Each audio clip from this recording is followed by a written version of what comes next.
Good evening. We will begin Public Safety Committee in about 10 to 15 minutes.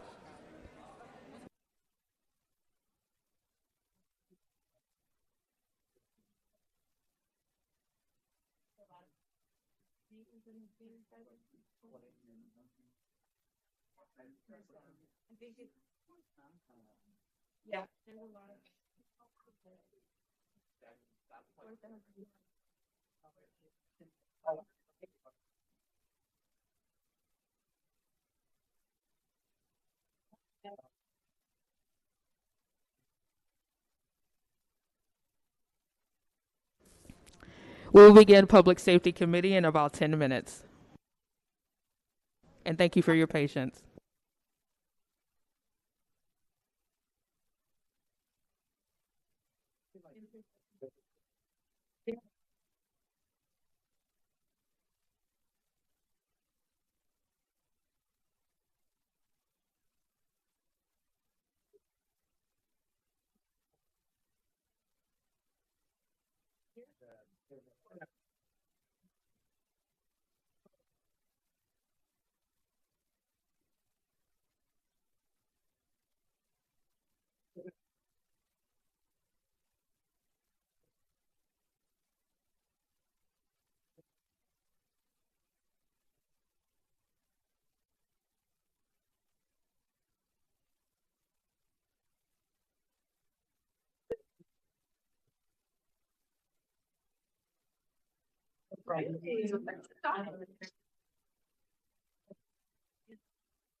Good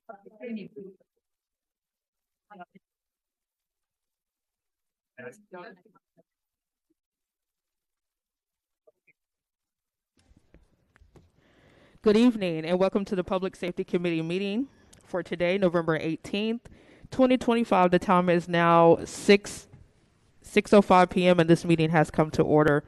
Before taking roll, I provide instructions on how to submit a speaker's card for items on this agenda.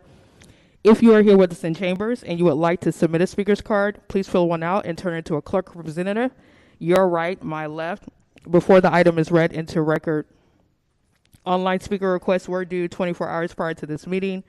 The meeting came to order at 6:05 p.m. Speaker cards will no longer be accepted 10 minutes after the meeting has begun, making that time 6:15 p.m. With that, we will now proceed to take roll. Councilmember Brown. Present. Thank you. Councilmember Five. Thank you. Councilmember Houston.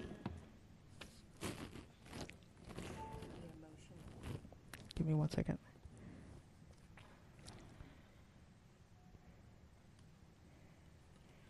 Councilmember Houston, please unmute yourself.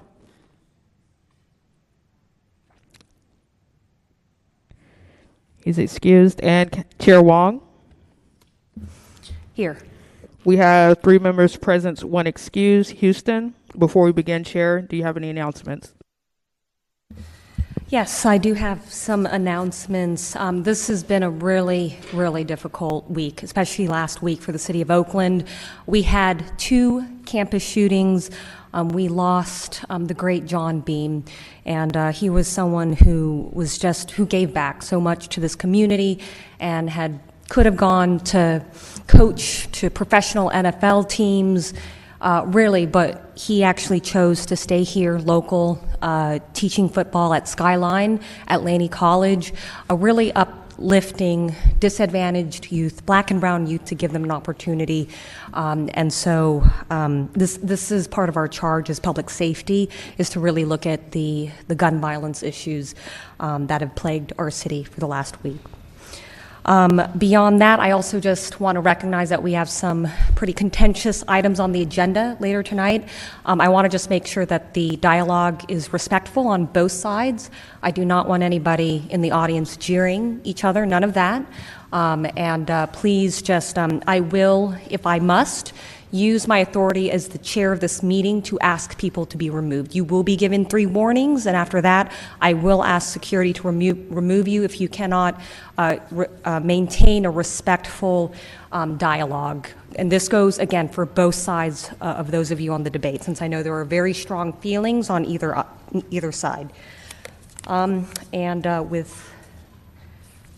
And yes, the other thing I want to just make clear is public comment will be limited to 1 minute. I know that will be disappointing, but we legally need to get through all of the public comments, all the public commenters that have come forward. Clerk, how many do we have? At least 200, right? And so in order for this meeting to proceed in a way where my fellow council members and myself and staff can actually have a dialogue also with the staff, we're going to limit it to 1 minute. So please do modify your planned comments thus. Thank you.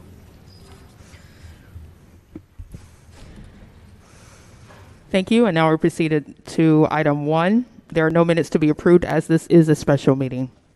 Item 2, determination to schedule outstanding committee items, also known as your pending list. And you do have 4 speakers for this item.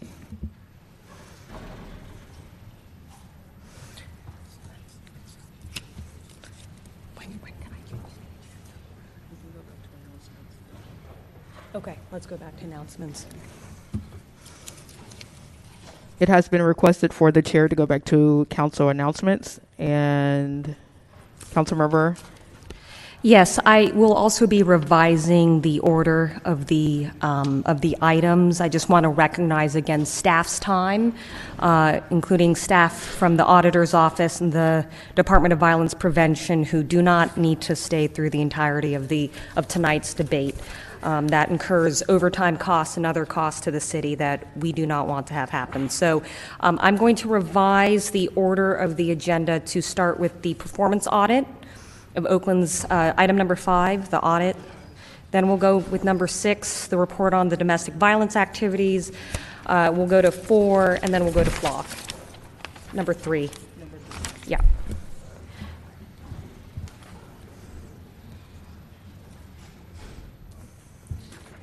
Thank you, Chair Wong. Noting that we will take item 5 first. We would then take item 6, item 4, and then item 3. Moving to item 2, once again, determination of schedule outstanding committee items, also known as your pending list. Okay, let's move to public comment.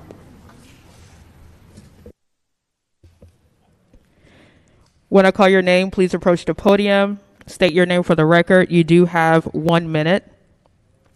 If you're participating via Zoom, please raise your hand so you're easily identified. We will take in-person speakers.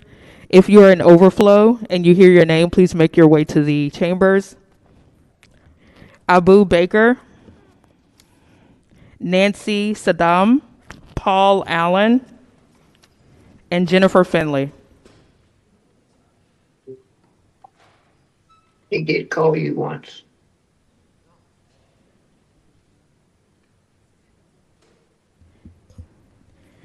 Jennifer Finley, you may unmute yourself and begin your 1 minute comment. Good evening. 2 items that I would like to bring to the agenda. One is my perpetual question of what are you doing right now? We know that police staffing has been trending down and we don't have any sign of that changing. What are you doing to prepare to do more with less staffing? That's the reality, and I'd like you to keep that in mind as you're going on with the rest of the conversation tonight. Also, I've asked about OPD protocol with regard to ICE, and I've been told that OPD is there to keep the peace if ICE are keep the peace and keep things orderly with ICE. And I'd like to know if their orders are to do that if ICE are the ones instigating the disorder and the aggression. Thank you. Have a good meeting.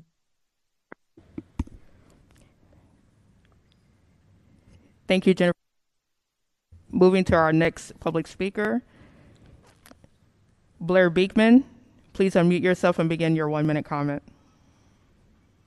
Hi, Blair Beekman. I'm going to pass on this item tonight. Thank you. Thank you, Mr. Beekman.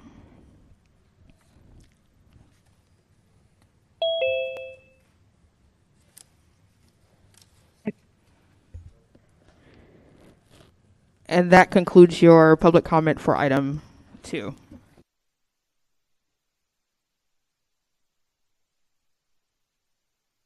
Okay. We do need a motion from this body to allow Councilmember Houston participate remotely. What's the AB 2449? Councilmember Brown.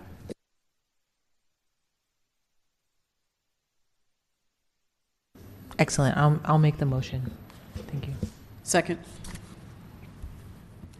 We have a motion made by Councilmember Brown, seconded by Councilmember Fife, to accept Councilmember Houston's virtual participation pursuant AB 2449 in emergency circumstances. On roll, Councilmember Brown. Aye. Councilmember Fife. Aye. Councilmember Houston. Aye. And Chair Wong. Aye. The motion passes with 4 ayes to accept his AB 2449. Thank you. I'll also make a motion to move the current item. So it's performance audit. Yep. Second. We have a motion made by Councilmember Brown, seconded by Councilmember Fife, to accept determination schedule outstanding committee items as is. On roll, Councilmember Brown. Aye. Councilmember Fife. Aye. Councilmember Houston. Aye. And Chair Wong. Aye. The motion passes with 4 ayes to accept determination schedule outstanding committee items as is. Moving to your next item, which is item 5. Receive an informational report from the City Auditor on the performance audit of the Oakland's police emergency response time. And you do have 2 speakers for item 5. Great. City Auditor Houston, the floor is yours.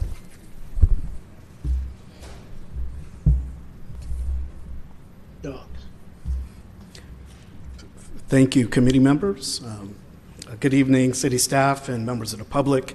Michael C. Houston, City Auditor, here to talk about the Police Emergency Response Times Audit.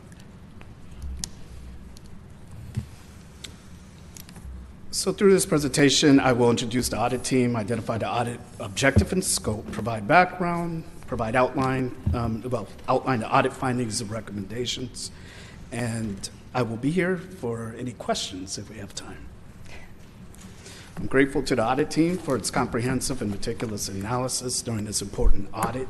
Assistant City Auditor Eduardo Luna, and who's not here, but Performance Audit Manager Stephanie Noble and Senior Performance Auditor Marisa Lynn, who are here.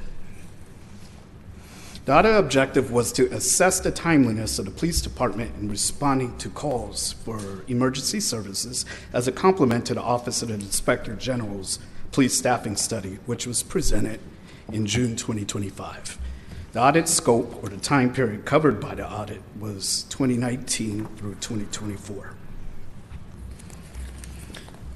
The police department's emergency communication center is where call takers answer emergency calls and dispatch sworn officers to respond. The emergency communication center handles all emergency calls for service in Oakland and transfers calls about fire and medical emergencies to the fire department's emergency to the emergency communication center. Exhibit 1 in the audit report shows the placement of police emergency communication of the emergency communication center within the police department. The exhibit also shows the staffing of the communication center, which are shown in the dark blue rectangles. In total, the emergency communication center had an authorized 90 full-time staff to serve as dispatchers, senior dispatchers, communications operators, supervisors, and 1 communications manager. In 2024, the Police Emergency Communication Center received over 352,000 calls on its 911 line and over 101,000 calls on its 10-digit emergency line. In 2022, 40% of incoming calls resulted in a dispatched police response. We used the most recent, complete, and reliable data throughout the report, as did the Inspector General's office during its staffing study. So we used 2022 numbers for data describing units dispatched, as there appeared to be missing data starting in 2023. The police department's new computer-aided dispatch CAD system, implemented in mid-2024, appears to have resolved this issue. Exhibit 4 here shows how incoming call volume has increased since 2020. Dispatchers assign a priority level to each reported incident, which they enter into the police department's CAD system. In 2024, the police department recorded over 291,000 priority 1 through priority 4 incidents, slightly higher than the number of priority 1 through 4 calls back in 2019. The first of the 3 findings is that insufficient staffing and outdated minimum staffing standards at the Police Emergency Communication Center led to the city missing state targets for 911 call answering speeds. The California Governor's Office of Emergency Services, Cal OES, requires local 911 centers to answer 90% of 911 calls within 15 seconds. But in 2024, Oakland answered only 54% of calls within 15 seconds. The police department did not meet state targets for answering 911 calls in 10 of the past 11 years, as shown in Exhibit 8. Cal OES also requires agencies to answer 95% of 911 calls within 20 seconds. Oakland had not met this standard either. We collected and analyzed data from Cal OES for Oakland and peer cities for 2023, the most recent complete year of data. Peer cities had similar populations, crime rates, and were located within our labor market and were selected with input from the police department. The peer cities were Anaheim, Bakersfield, Sacramento, San Jose, San Francisco, Long Beach, and Fresno. As Exhibit 9 in the audit report shows, we found Oakland answered fewer of its calls within the 15-second standard and underperformed all of its peer cities. Oakland also underperformed its peers by having the highest proportion of 911 calls that waited more than 60 seconds before being answered. Nearly a third of calls took longer than a minute to answer in 2023. On average, the total time Oakland callers spent on 911 calls to the police department lasted half a minute or more than callers of peer cities in 2023. The delays were driven by call wait times. Oakland's 55-second call wait times was a longer call wait time than those of the 7 other peer agencies. The various components of 911 calls are shown in Exhibit 11, which shows that long wait times resulted in longer overall call duration in Oakland. Longer wait times are associated with a higher rate of calls disconnected by the caller. These are classified as abandoned calls. Exhibit 13 here shows 8 separate line charts. Oakland is in the upper left corner compared to the other 7 peer cities. The vertical axis for each of these charts shows the percentage of calls answered within 15 seconds.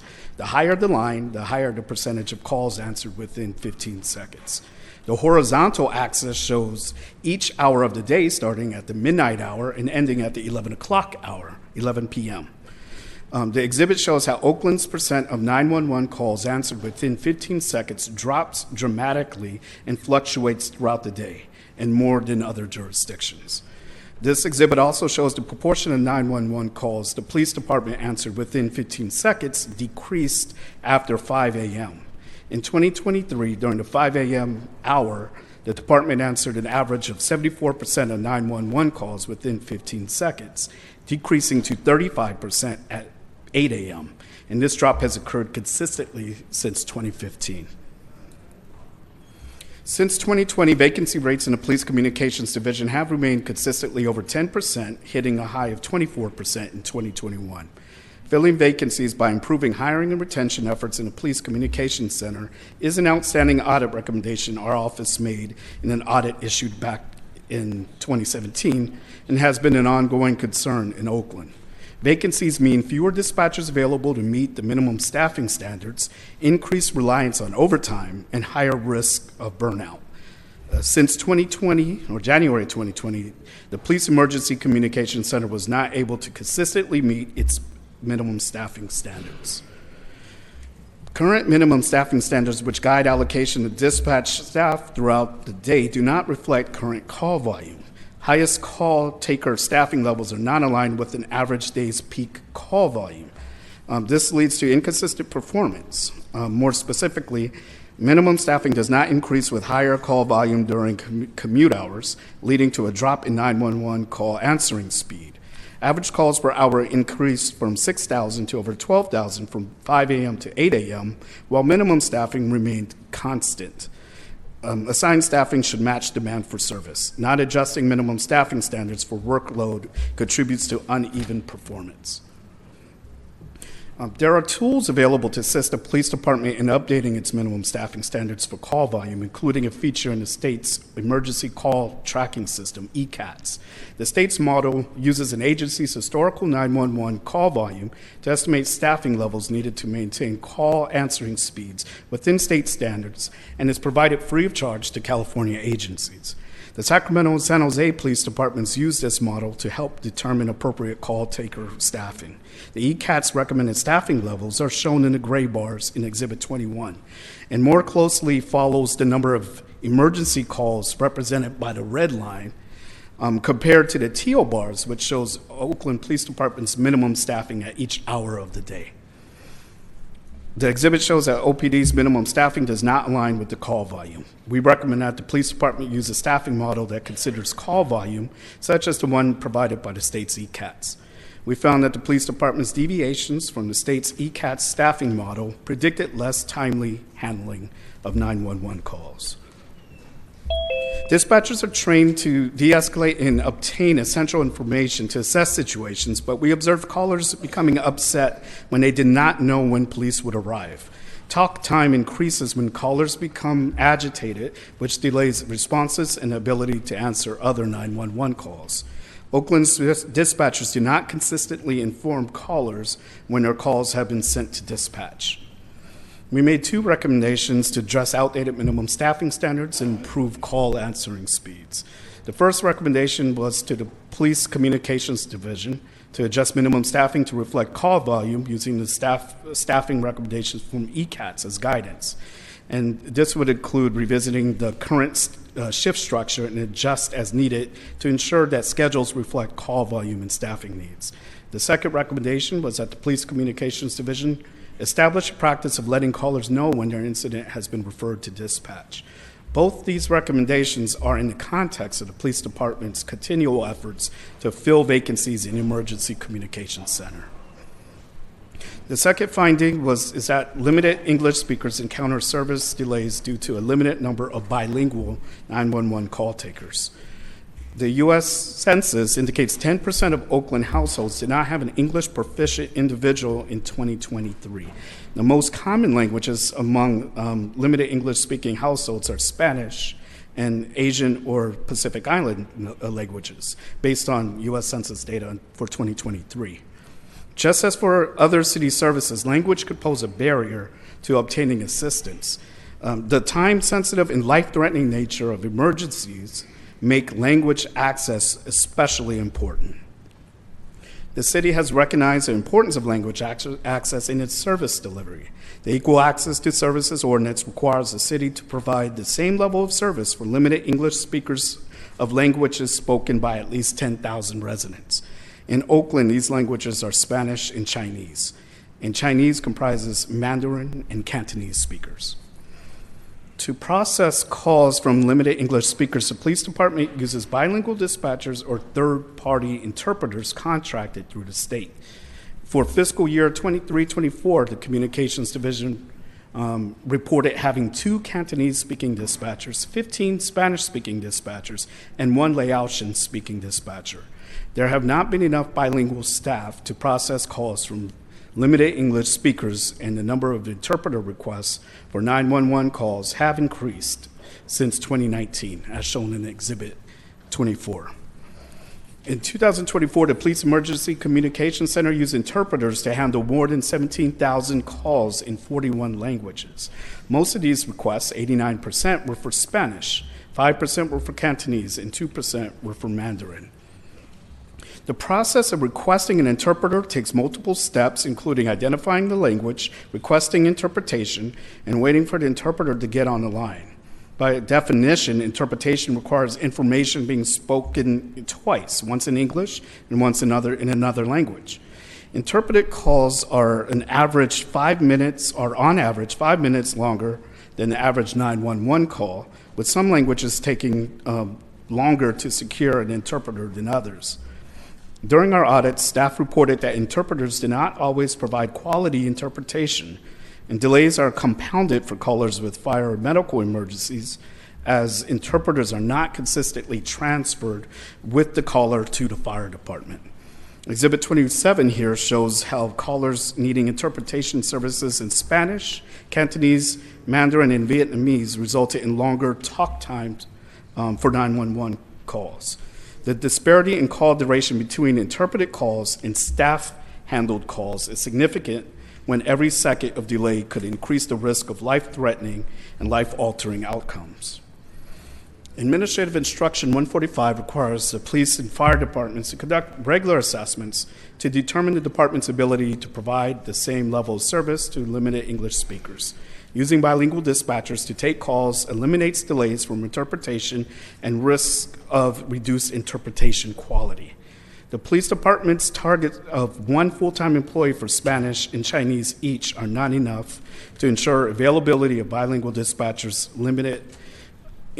for limited English speakers all day and every day. In addition, the police department's language access policy does not describe how dispatchers should handle 911 calls from limited English speakers. Finally, officers are not always aware when a caller is a limited English speaker, which could lead to further delays when they arrive on the scene. In addition to ensuring language access on emergency lines, it is also important for the non-emergency line to be accessible for limited English speakers. In February 2024, the police department implemented an automated phone tree on its non-emergency line. Exhibit 29 shows how the police department's non-emergency phone tree successfully decreased call volume and caller abandonment rates. But the initial greeting that informs callers that the phone tree is available in Spanish, Cantonese, and Mandarin is only in English and is not spoken in Spanish, Cantonese, or Mandarin. The city's equal access ordinance requires departments to maintain recorded telephonic messages in threshold languages and notes that these messages should provide basic information, including the availability of language assistance. And to improve service to limited English speakers, we made 5 recommendations. The Police Communications Division should develop a plan to maximize hourly coverage of bilingual dispatchers. We also recommended the Police Communications Division adjust its target for bilingual dispatchers based on regular assessments required by the city's Administrative Instruction 145. We recommended that the police department update its policies to reflect existing and or best practices in language accessibility, such as its current practice of prioritizing use of bilingual dispatchers over third-party interpreters, as well as streamlining the transfer of interpreted calls to the fire department and informing officers of police or police service technicians when they are responding to calls involving limited English speakers. Lastly, we recommended that Recommendation 6 is that the police department analyze and report its progress towards the city's policy goal of providing the same level of service for limited English-speaking populations to an appropriate oversight body, such as the City Council's Public Safety Committee. We also recommended that the Communications Division translate the initial greeting of the department's non-emergency phone tree into threshold languages as defined by the Equal Access to Service Ordinance. And the final finding is that a lack of response time targets and outdated beat boundaries reinforce disparities in overall response times. And this finding includes overall response times, not just the handling of emergency calls, which the first 2 findings focused on. The police department does not currently have response time targets or regularly report on response times performance. Lack of targets prevents the department from setting expectations on reasonable response times. Setting measurable performance targets enable an organization to assess its progress towards achieving its objectives. San Jose and San Francisco set targets for police response times. Key elements to response times include call processing, call queuing, and driving to the scene. Oakland is divided into East and West boroughs, respectively Borough of Field Operations 1 and Borough of Field Operations 2.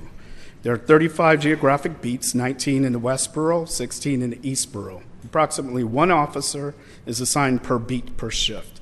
This exhibit provides a heat map of calls for service within each of the police beats in 2022. You can see a wide variance in calls for service per police beat, with some beats like 13Y and 13X receiving fewer than 2,400 per year, while other beats have more than 4 times that number.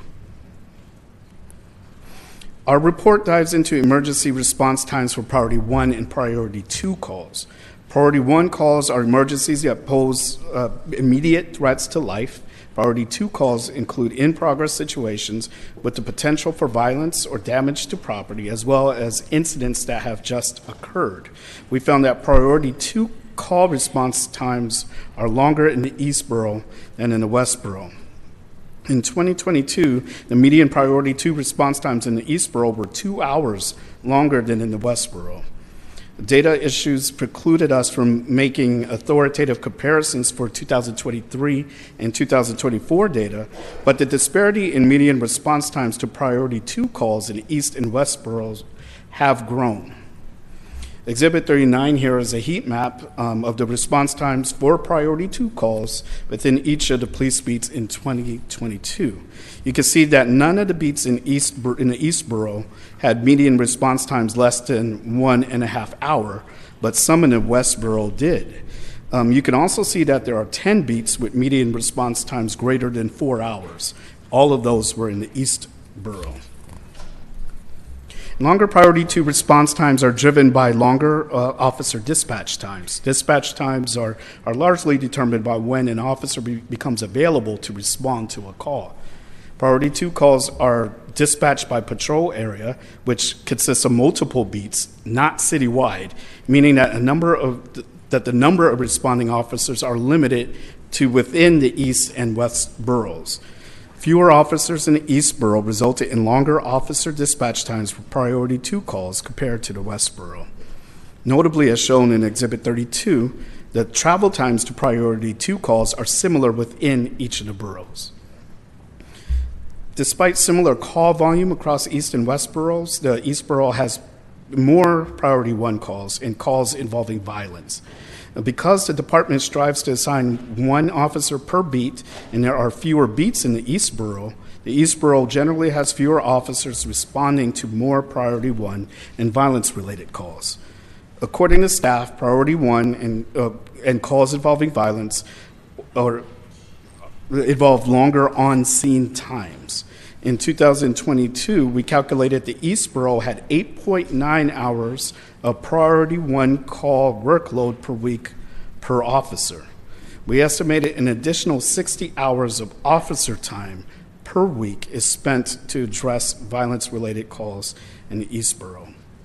And Exhibit 37 here shows how the East borough had more violence-related calls than the West borough, which suggests that the East borough needs more resources in order to receive the same level of service than the West borough receives. As I mentioned earlier, priority one calls are emergencies that pose immediate threats to life. Unlike priority 2 calls, officers are dispatched citywide to respond to priority 1 calls. Since 2021, the overall median response time to priority 1 calls citywide has been 9 minutes. However, beat 31Z in Deep East Oakland on the San Leandro border and beats in the Hills 13Y, 13Z, 22Y, 25Y, and 35Y have longer median response times. Exhibit 39A provides a heat map of the response times for priority 1 calls within each of the police beats in 2022. Given the high priority nature of these calls, it is important for the city to use existing technology available to minimize response times to these calls. The police department has installed GPS in its patrol cars, but has not activated that technology. According to policy, the police department dispatches priority 1 calls to the officer assigned to the particular beat, but that is not necessarily the closest unit. The fire department is piloting use of GPS technology through its automatic resource locator to dispatch the nearest fire units to calls. Using GPS to automatically calculate the closest response unit for priority 1 calls could minimize response times, as well as improve officer safety and enhance data collection on response times. Use of GPS in patrol cars is subject to meet and confer. So we made 3 recommendations to address overall response times. That the police department adopt targets for each stage of its response time, set a process to revisit these targets as needed, and regularly report on its performance. The police department should update beat boundaries considering factors such as call volume, call types, and priorities, and officer and supervisory capacity.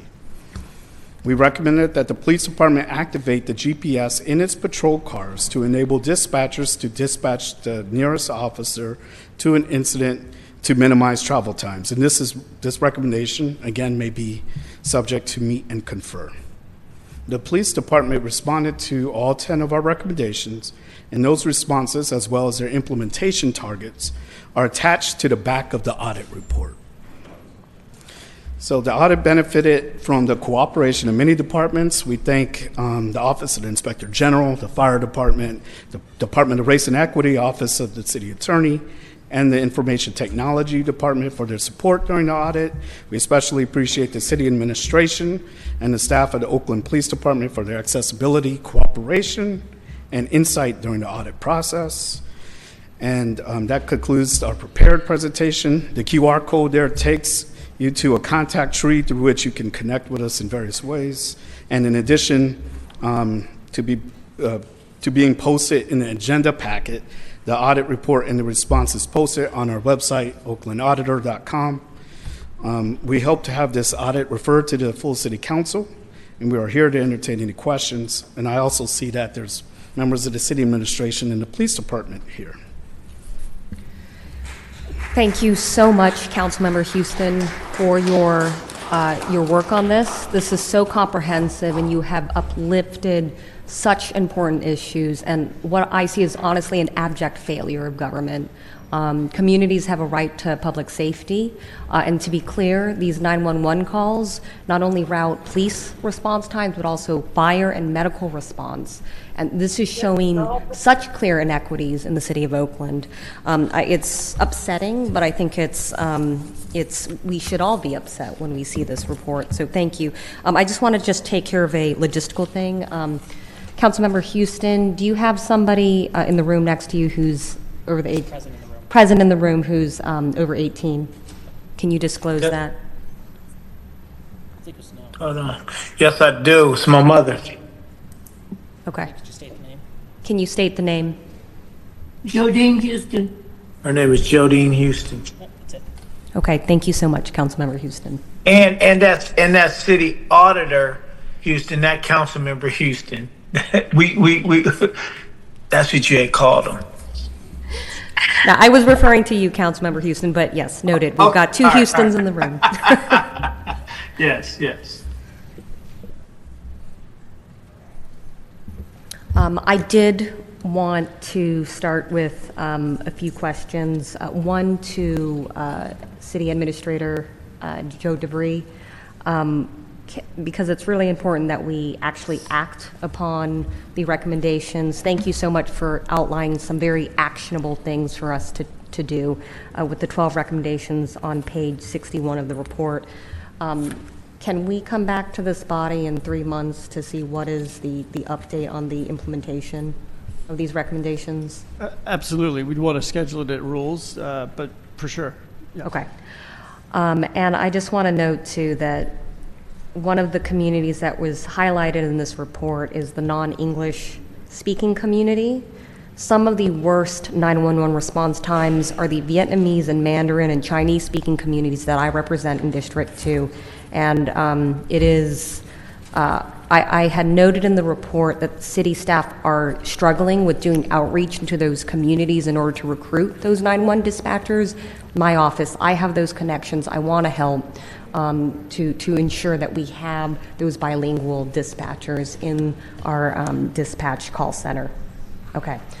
Colleagues, any questions?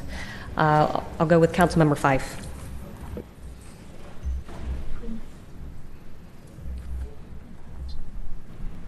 Thank you, Chair Wong.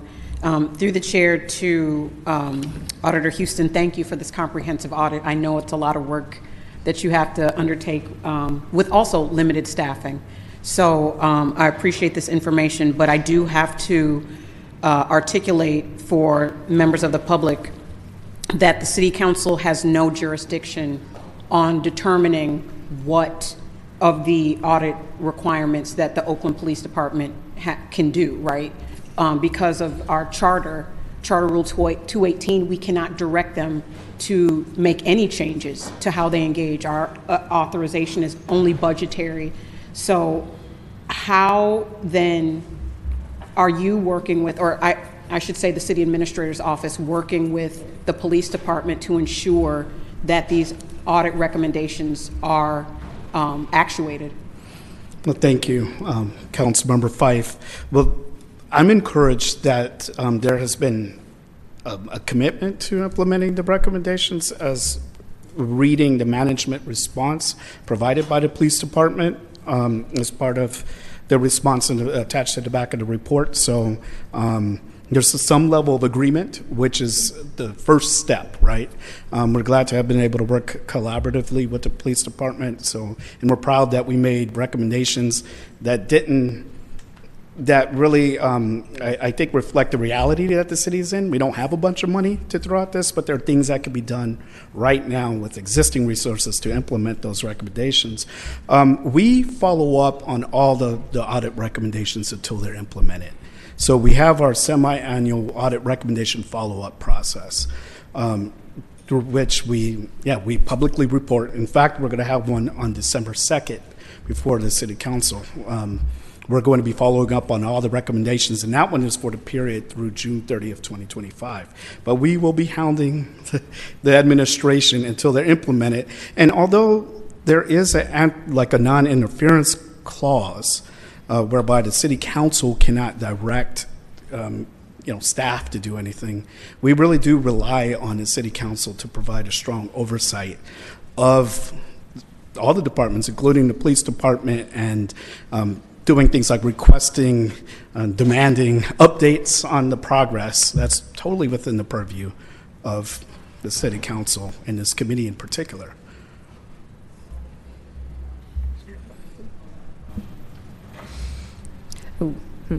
Can somebody? Thank you. Thank you.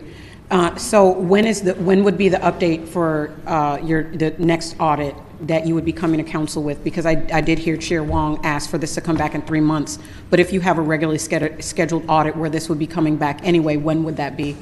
So the December 2nd follow-up, our status report on the audit recommendations reflects a period through June 30th, so it takes a while, right? That's 6 months after.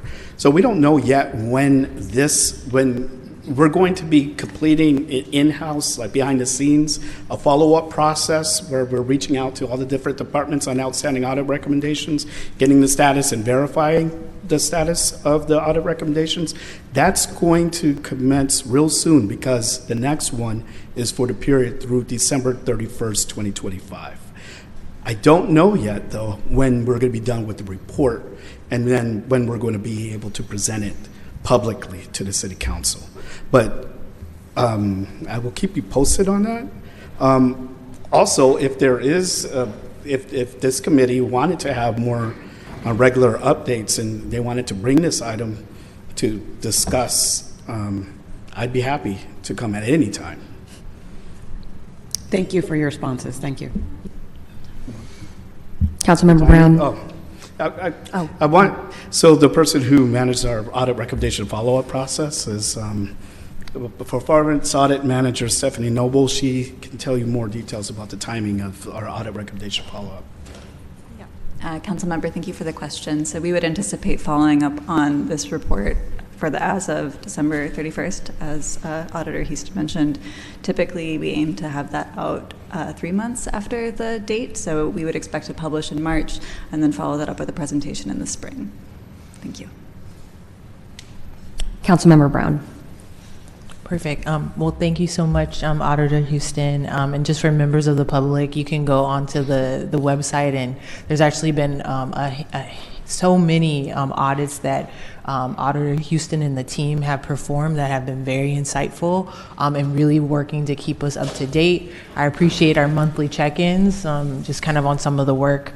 I guess I am curious if this is the kind of appropriate avenue at this time, I guess through the chair to the administration and or OPD. I feel like those recommendations were quite clear around minimum patrol and dispatch standards, hiring bilingual call takers, establishing response time targets, updating beat boundaries, as well as activating the GPS patrol in vehicles. And so just was curious if there was like an official kind of response to those recommendations and a timeline for implementation.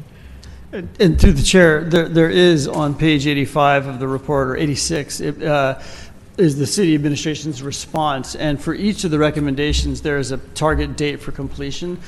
Some of them are a little bit further out, the ones that are more elaborate, such as redrawing all of the beat boundaries, whereas others have a target date to be implemented next month, such as item 2, that the Police Communications Division should establish a practice of letting callers know when their incident has been referred to dispatch.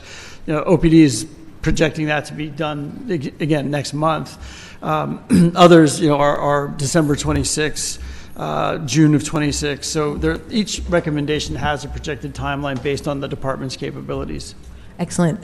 Thank you, Administrator DeVries. And for the specific timeline around activating the GPS and patrol vehicles, the timeline on that one? As I understand it, in order to activate that, there's actually a use policy that has to be approved by this body, and it went to the PAC in summer of 2024. So both for fire and for police, they need to have a use policy that you adopt, because it is considered surveillance technology, even though it's surveilling our own staff. My understanding is that fire and police have drafted those policies. I was there when they took them to the PAC. And then they've redrafted and are engaged in a meet and confer with our labor partners. And when that meet and confer process is done, then they can bring it forward to this committee for approval, and then they can turn the system on. Okay, Yeah. excellent. Thank you. So, sorry, can you just expand on that? So it's already been presented to the Privacy Advisory Committee. Where are they in that deliberation? That's correct. The Privacy Advisory Commission made a recommendation on both the fire department and police department's use policies a little over a year ago. At that point, we were about to launch the CAD. As you may recall, it was the brand new computer-aided dispatch system. We felt that launching CAD immediately was important, and so we delayed implementing the tracking system so that the rest of the CAD could be implemented, which took place. After that, the departments needed to engage with their labor partners, and I believe for OPD that's taken some time just because of competing priorities. Okay. But I do know that they have a policy that we have a PAC recommendation. I think the big point of contention during that conversation was the data retention period, how long we would hold on to that data. And I think that both departments have different, I don't recall the exact retention periods that they're proposing, but all of that will be presented to you to take to the full council when they're done with that meet and confer process. Can I ask a follow-up? So this is data that is surveilling our own employees, like Correct. an OPD. And that is the entirety of the CAD system. There's no surveillance of members of the public in the CAD system, and it's being held up? Not for this particular tracking system. Okay. This is a tracking device that is in every vehicle, and the idea is to then allow dispatch to know which vehicle is closest to be deployed. Okay. So it is technically surveillance technology, and then has to go through that process, and that was started. Due to the potential for discipline for an employee, that is why it becomes a meet and confer issue, which is why it then becomes a conversation between management and labor. Okay. I've noted in my own ride-alongs with OPD that they could benefit from this technology. Sorry, Councilmember Brown. Okay. Councilmember Houston, you have a question? Go ahead. Yes, mine is more of a statement. Thank you, Auditor Houston. The audit was very disturbing to me when it comes to Oakland, East Oakland. When you said, when you broke up boroughs and you said East Borough, is that 5, 6, 7? How's that borough broken up, Auditor Houston? Yes, council member, thank you for that question. We have an appendix. I kind of don't want to, I don't know from the top of my head how the council districts fit, but we have a geographic, we have a map on Appendix B, page 68, and also on, I don't know if it neatly lines with the council districts, is what I'm trying to say. And you could also see them in Exhibit 35 on page 53, and Exhibit 39A on page 57, but I think the entirety of District 7 is in the Eastern Borough. Much of District 6, I think maybe even all of District 6 might also be in that East Borough. And then I'm kind of reluctant to to guess what 5 and 4 might also be in the East Borough. Could I through the chair? It's a Bureau of Field Operations, and the BFO 1 and is the west all the way to about 23rd Avenue, and BFO 2 is from 23rd Avenue to the San Leandro border. So police areas 1, 2, and 3 are in BFO 1, and areas 4, 5, and 6 are in BFO 2. Yeah, thank you. Yeah, I know those beats. Yeah, I think the hubs, right? Yeah, the Eastmont hub for the east, and then the main building here on Broadway. PAB, correct. For the west, yeah. Yes, but that's very disturbing to hear that our response time in East is the lowest, and our tax base is the highest, especially with the auto dealerships and the businesses on the corridor. It should be equal across the city on response time. I mean, my district and Noel's and Kevin's district president should be treated just across the board like everyone else. It's very disturbing of the audit to me, that what my constituents' response time is very disturbing. But it has nothing to do with your audit. I appreciate the audit. I appreciate the details. I'm gonna go through it thoroughly. But I just wanted to make a comment that it's very disturbing to see that our response time is lower than everyone else's. So thank you. Yeah, I completely agree. It's totally just, that's a racial inequity right there. Big time. Yeah. I also wanted, you wanted something else, Councilmember Houston? No, I was telling my mother was whacked because she dedicated her life to East Oakland. She's 89. I'm with her now, and she's been in that house all her life, and she should have the same response time as everyone else. But yeah, I was talking to my mom. I'll go on mute. I'm sorry. I also wanted to note, actually, for the public's education, how do you define a priority one phone call? Okay. Auditor Houston. Yes. So we have those definitions outlined in the report. Excuse me as I just kind of make my way to it. There's a box. So priority one calls involve immediate threat to life involving violence and/or weapons. Any officer in Oakland can respond to a priority one call. Officers may be pulled from lower priority calls to respond to those priority one incidents. Priority two calls involve in-progress situations with the potential for violence or damage to property, as well as incidents that have just occurred. Common priority two calls include 911 hangups, disturbing the peace, alarms, and stolen vehicles. Okay. The national standard, I believe, for a priority one phone call is 5 minutes, and we are nearly double that. 9 minutes. Yeah, 9 minutes. Yes. I think, well, anyways, any other comments? Otherwise, oh, that's right, thank you. How many public comments? Okay, we'll go to public comment.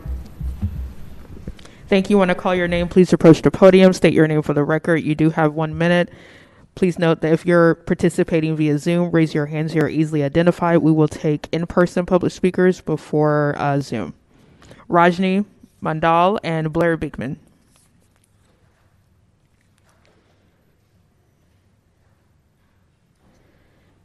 Moving to our online speakers, Rajni Mandal, please unmute yourself and begin your 1 minute comment.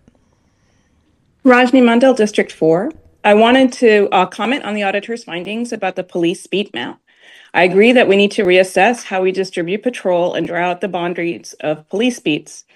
My current beat, 13, has 0 to 1 officers on patrol for a geographic size larger than the city of Piedmont. But it's not just geographical size, it's also the prevalence of crime and equity that needs to be heeded. I don't think the beat maps have been reassessed for over 50 years, so I hope that the results of this audit stem an effort to reassess our beat maps and more efficiently distribute patrols. Thank you.